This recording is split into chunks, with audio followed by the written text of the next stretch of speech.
Vamos a saludar ya con nuestro segundo invitado, el máster Henry Carrascal. Póngalo en pantalla. Henry, ¿cómo está, Henry? Gracias por aceptar este diálogo aquí en Ecuador en Directo y la Gran Alianza Informativa Digital, Henry. Jaime, querida Carla, gracias por invitarme a esta casa tan querida, Ecuador en Directo. Bueno, este diálogo lo va a arrancar mi compañera Carla Aro. Mi querido abogado Carrascal, hemos tenido una serie de análisis de juristas durante esta semana por el tema de la crisis carcelaria.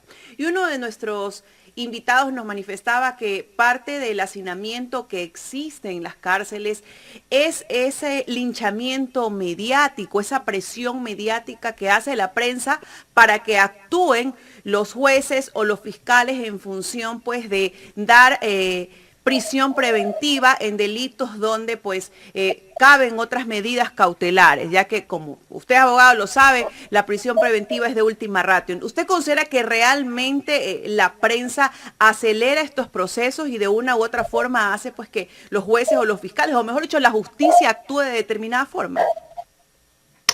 Bueno, la prisión preventiva está concebida primero para que cuando el acusado, el imputado ha cometido o presuntamente ha cometido un crimen que representa una amenaza para la sociedad, por supuesto se efectivice. Pero de lo contrario hay medidas alternativas, ¿no?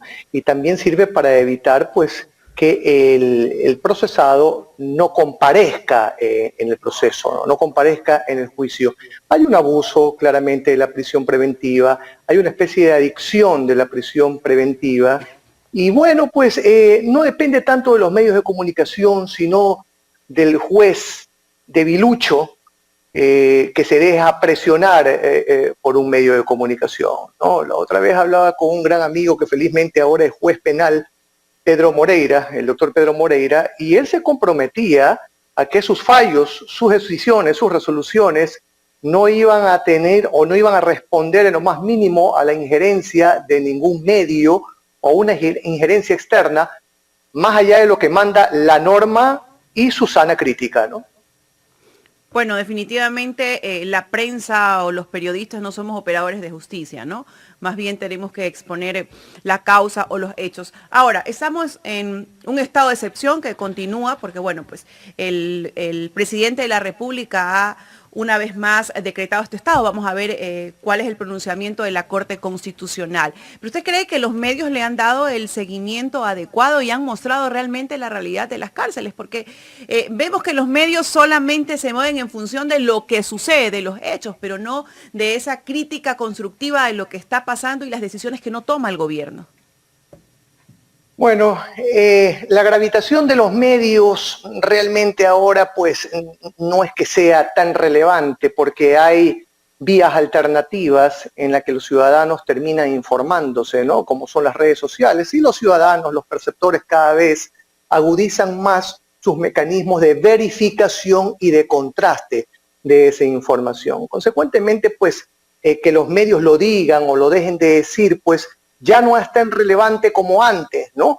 Existen pues estos medios alternativos que son las redes sociales y que lo cuentan, ¿no? Y a veces lo cuentan con mayor rapidez, con mayor contundencia que los medios tradicionales.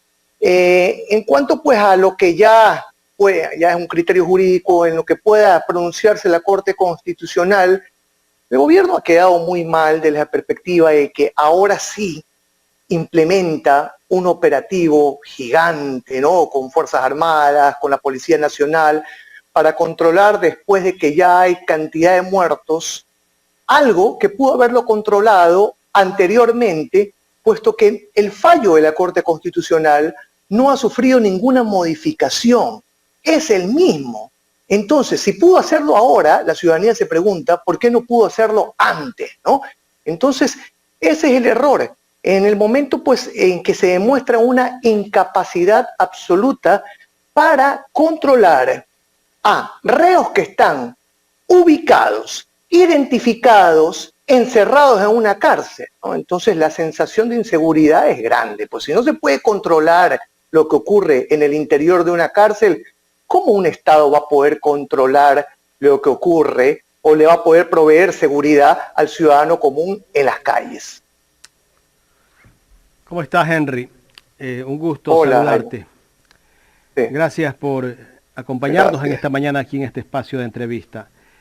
Gracias Mi pregunta va por el tema de lo que ha ocurrido justamente este día sábado, cuando el presidente de la República dio un pronunciamiento a través de su cuenta de Twitter diciendo que la culpa es de la Corte Constitucional, que no le ha dado las herramientas necesarias para darle la seguridad a la ciudadanía y poner el orden en las cárceles. Y yo creo que aquí el presidente de la República como que se contradice en todo lo que ese pronunciamiento que él hace, porque si bien es cierto, prácticamente él después usó todas las herramientas que él dice que no las tiene el día lunes. El lunes ya ordenó que entre la policía y entre las Fuerzas Armadas. ¿Por qué el día viernes?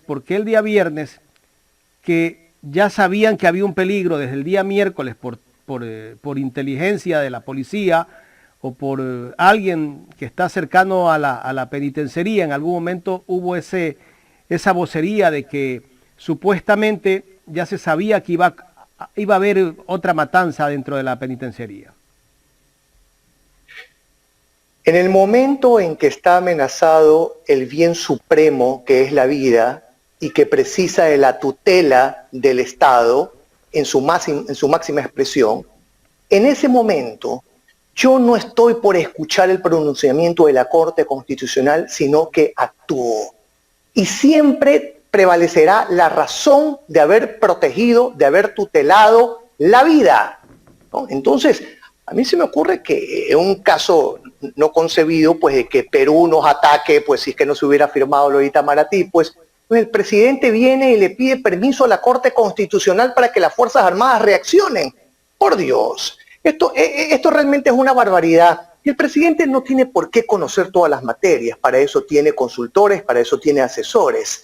Pero un asesor jurídico que conozca de materia constitucional le dirá: señor presidente, la Corte Constitucional tiene la facultad de ponderar. ¿Qué es la ponderación? Es decir, cuando existen dos enunciados de idéntica jerarquía constitucional, jurídica, es el criterio de la Corte Constitucional el que termina dirimiendo cuál prevalece más sobre el otro, ¿no? Entonces, eso hace un asesor jurídico, para que el señor presidente, con argumentos esgrimibles, jurídicos, le diga a la Corte Constitucional: por favor, señores jueces, señores magistrados, si un juez acuo, si un juez de primera instancia tiene la facultad para ponderar, ustedes también lo pueden hacer por el bien del Estado.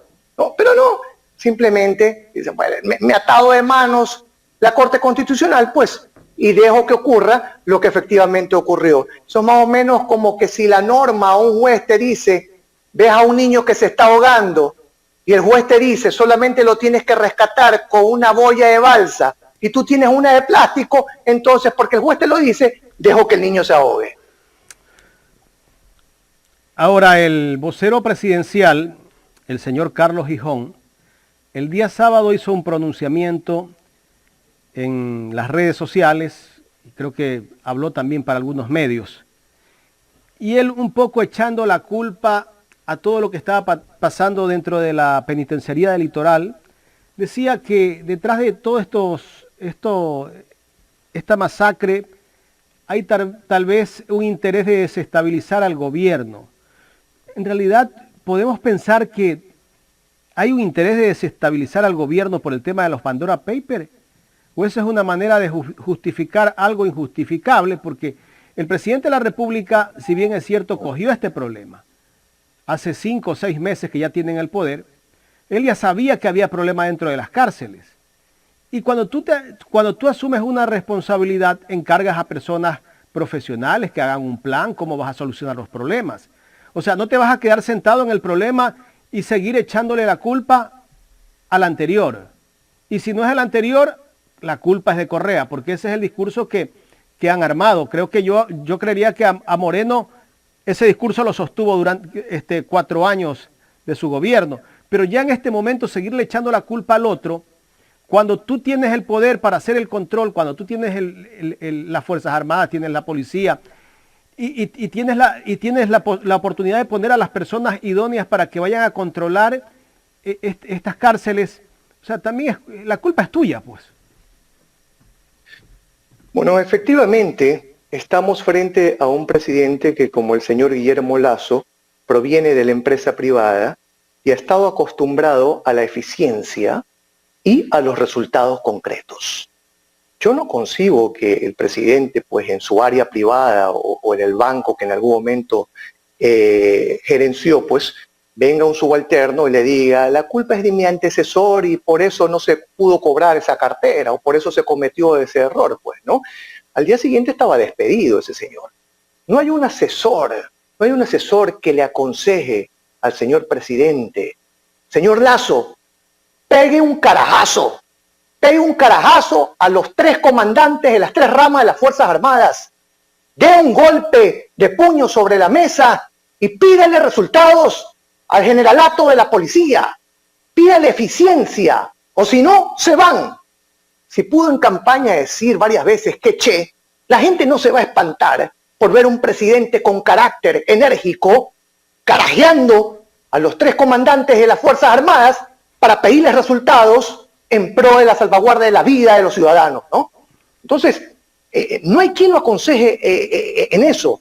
Por ejemplo, esta reunión que hubo de gala mientras estaban matando en la cárcel, Jaime, nadie pudo acercársele al presidente y decir, señor presidente, la situación es de gravedad absoluta. Precisa que en este momento usted se ausente, se excuse y se ausente de esta reunión, se remangue, se saque el frac, se saque el smoking, se saque la corbata de Lazo, agarre el micrófono, se excuse con el embajador y ordene al gobernador que estaba ahí, ordena al ministro de Defensa, si habría estado ahí, decir, señores, nos vamos en este momento al perímetro de la penitenciaría. Eso sí, con todas las seguridades del caso, pero voy a dirigir personalmente el operativo. Usted sabe el cambio de imagen que de un mismo hecho hubiera tenido esa actitud. Hubiera sido otra, ¿no? Hubiera sido otra, pero la prefecta Susana González, pues, transmitía unas fotografías de agrado, de parsimonia, de pasividad, pues, ¿no? Mientras estaba ocurriendo una matanza en la penitenciaría, ¿no?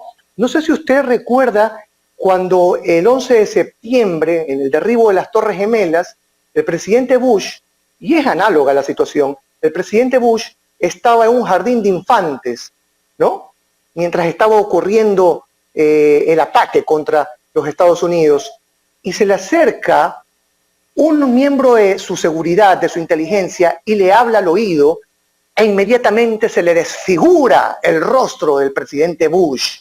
Se preocupa profundamente y en ese momento abandona el jardín de infantes, decide abordar el Air Force One y de ahí comienza ya a dirigir todo el operativo de defensa, ¿no?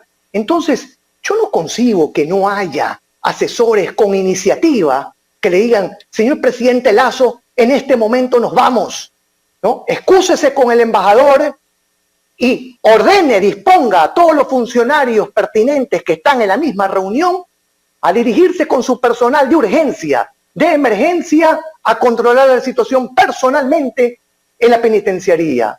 Otra hubiera sido la imagen proyectada del gobierno. Henry, ahora desde el punto de vista comunicacional del gobierno, ¿cómo analizar la posición del señor vocero del presidente, el abogado Carlos Gijón? Porque a veces como que él hace pronunciamientos propios, no del Estado, no del gobierno, no del presidente de la República.